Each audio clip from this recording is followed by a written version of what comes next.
আসসালামু আলাইকুম সুপ্রিয় দর্শক শ্রোতা। দুটি কথায় আমি মোহাম্মদ মুজাম্মেল হক সবাইকে জানাই সাদর সম্ভাষণ। আমাদের দেশে অনেক ঘটনাই ঘটছে যা আমাদের জন্য অনেকটা বিব্রতকর এবং দুঃখজনক।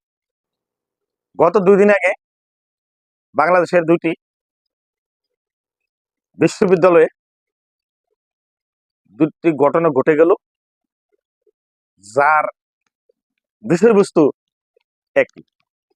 যেমন, দুইটা লোককে পিটিয়ে হত্যা করা হয়েছে। জাহাঙ্গীরনগর বিশ্ববিদ্যালয়ে ছাত্রলীগ কর্মী বা এক ছাত্রকে পিটিয়ে হত্যা করা হয়েছে এবং ঢাকা বিশ্ববিদ্যালয়ে একজন মানসিক প্রতিবন্ধীকে পিটিয়ে হত্যা করা হয়েছে। ভাবতে অবাক লাগে, দীর্ঘ সময় একটা মানুষকে পিটিয়ে তিলে তিলে কষ্ট দিয়ে হত্যা করা হচ্ছে।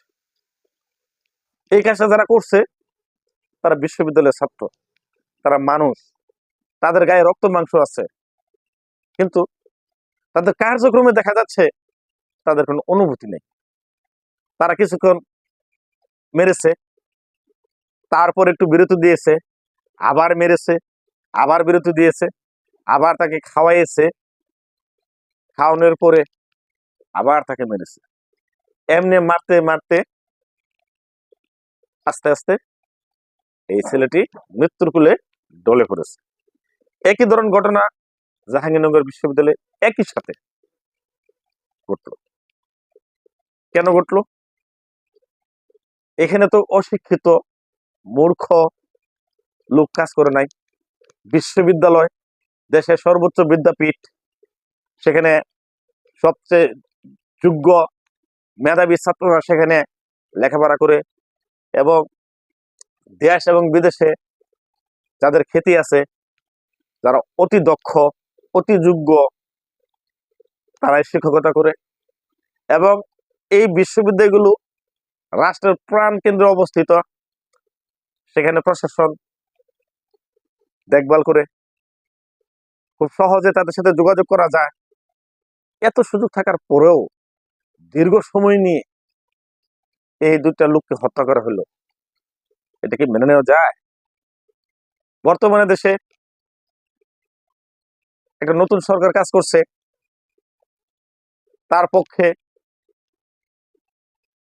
অনেক কিছুই ম্যানেজ করা সম্ভব হচ্ছে না, এটা আমরা সকলেই জানি।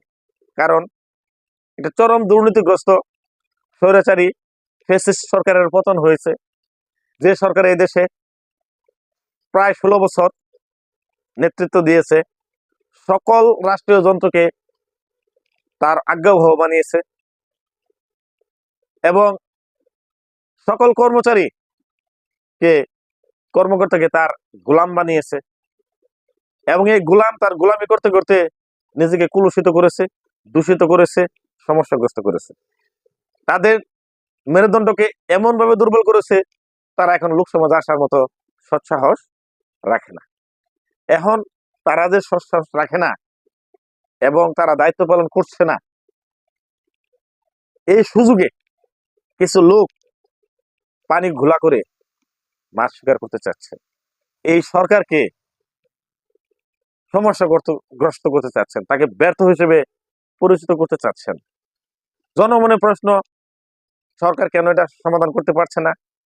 সরকার কেন এদিকে দৃষ্টি দিচ্ছে না? এই সরকার দ্বারা চলবে না, ইত্যাদি ইত্যাদি। সরকার কি কাউকে নির্দেশ দেয় যে তোমরা মারো? সরকার কি কখনো বলে এটার বিচার হবে না? সরকার বলে বিচার হবে। বিচার একটা দীর্ঘ প্রক্রিয়া।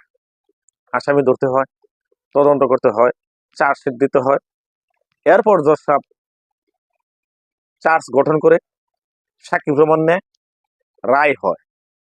এরপরও আসামি পক্ষ আপিল করে, সেই আপিলের রায় হয়। এটা একটা দীর্ঘ প্রক্রিয়া। কিন্তু এই দীর্ঘ প্রক্রিয়ায় যেতে যেতে যে সময় দরকার, আমাদের তো সেই ধৈর্য থাকে না, যা আমাদের থাকা উচিত। সরকার বারবার বলছে আইন নিজের হাতে তুলে দেবেন না, নিজে কখনো অন্যায় করবেন না, অন্যের অন্যায়কে সমর্থন করবেন না। কাউকে ছাড় দেওয়া হবে না, কথা সত্য, কিন্তু কাউকে ধরতে গেলে একটু সময় সাপেক্ষ বিষয়। আর মানুষের অনুভূতিগুলো এত নিম্ন পর্যায়ে কেন যাচ্ছে? যে ভাত খাওয়াচ্ছে মারছে, ছাত্রলীগ করে তাকে মারতে হবে, সরকার পতন হয়ে গেছে রাস্তাঘাটে সাপের মতো পিটিয়ে মারতে হবে, লঘু বৈঠা দিয়ে মারতে হবে, ঘর জ্বালাই দিতে হবে। এটা কেমন? এরা কি রাজনীতিবিদ, না এরা সন্ত্রাসী, না এরা সুযোগ সন্ধানী? সেটা আমরা জানতে চাই, জাতি জানতে চায়। এদেরকে আইনের আওতায় নিয়ে আসা হোক, দৃষ্টান্তমূলক শাস্তি দেওয়া হোক, পরবর্তীতে কেউ যেন এমন দুঃসাহসিক কাজ করার সাহস না পায় সেই ব্যবস্থা করা হোক। এবং আমাদের আইন শৃঙ্খলা পরিস্থিতিকে দ্রুত উন্নতি কিভাবে করা যায় এ নিয়ে একটু বেশি সময় চিন্তা করা এবং কাজ করা অতীব জরুরি।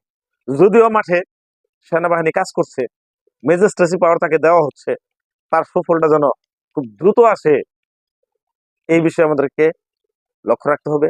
বর্তমান যে প্রশাসন কাজ করছে তাদেরকে তথ্যপত্র দিয়ে সহযোগিতা করতে হবে। অনেক ঘটনাই ঘটছে কিন্তু গোয়েন্দা তথ্য পাওয়া যাচ্ছে না, অর্থাৎ গোয়েন্দারাও এই সরকারকে পরিপূর্ণ সহযোগিতা দিচ্ছে না। সরকার তো সারা দেশকে নিজের শক্তি বলে চালাতে পারবে না। সরকারে যে সহকারী আছে, সহযোগী আছে, তাদেরকে পরিপূর্ণ আন্তরিকতার সহিত সহযোগিতা দিতে হবে। যদি তারা না দেয় সরকার ব্যর্থ হবে।